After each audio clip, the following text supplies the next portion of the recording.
कोशिका यानी सेल, इसका बायोलॉजिकल नेम जो है वो CYTO साइटो है, इसलिए इसके अध्ययन को साइटोलॉजी बोलते हैं। इसकी खोज रॉबर्ट हुक ने किया सबसे पहले, इसलिए इन्हें कोशिका का जनक कहा जाता है। ठीक है, कोशिका है क्या, या फिर यूँ कहें कि कोशिका का सिद्धांत किसने दिया? स्लाइडन एवं स्वान, इन्होंने कोशिका का सिद्धांत यानी थ्योरी दिया। इन्होंने कहा कि ये शरीर की सबसे छोटी इकाई है। ठीक है, या इसी बात को आप यूँ कह सकते हैं कि शरीर की सबसे छोटी इकाई को कोशिका कहते हैं। अब इकाई और अंग ये एक बात नहीं है। कई लोग इकाई और अंग एक ही समझते हैं, पर ये दोनों अलग अलग बातें हैं। अंग क्या, जैसे आपके हाथ हुए, पैर हुए, आँख, नाक, कान, होंठ, ये सब अंग हैं, यूनिट नहीं है, अंग है।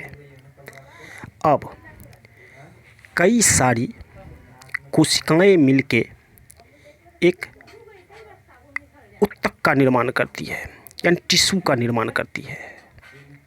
ऊतक को टिश्यू बोलते हैं, इसका निर्माण करती है। और कई सारे ऊतक मिलके एक अंग का निर्माण करती है।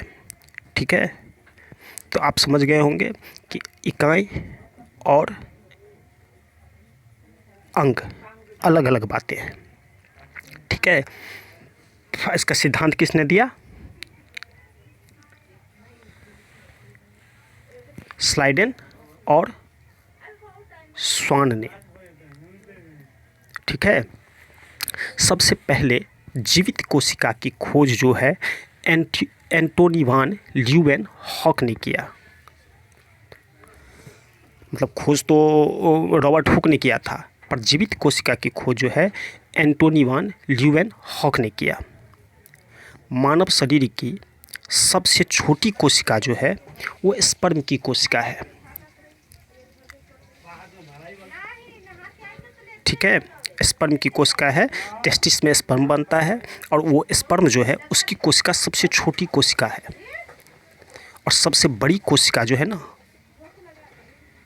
वो ओवम की है, यानी अंडाणु की है।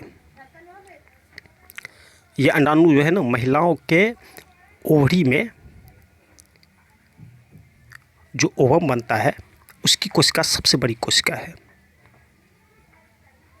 ठीक है, सबसे तेज सेल डिवीज़न जो है यानी कोशिका विभाजन जो है वो लीवर में होता है।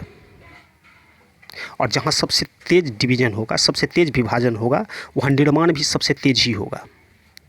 ठीक है, और न्यूरॉन जो होता है ये ब्रेन में होता है। इसमें सेल डिवीज़न नहीं होता। वो एक बार अगर आपका ख़त्म हो गया तो मतलब ख़त्म हो गया, सारा मेमोरी डिलीट, उसमें सेल डिवीज़न नहीं होता। अच्छा, कोशिका विभाजन का मतलब ये तो आप नहीं समझ रहे कि कोशिका टूट के दो अलग अलग भागों में बट जाता है।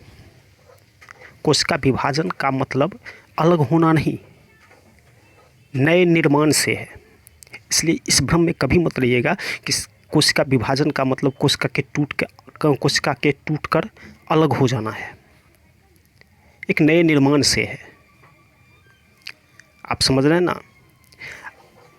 इसके आगे ये अभी आपको मैंने कोशिका का एक छोटा सा परिचय दिया। इसके आगे नेक्स्ट वीडियो में मैं कोशिका के संबंध में, जैसे कोशिका के अंग, कोशिका का निर्माण, इस सब के संबंध में आपको जानकारी दूंगा।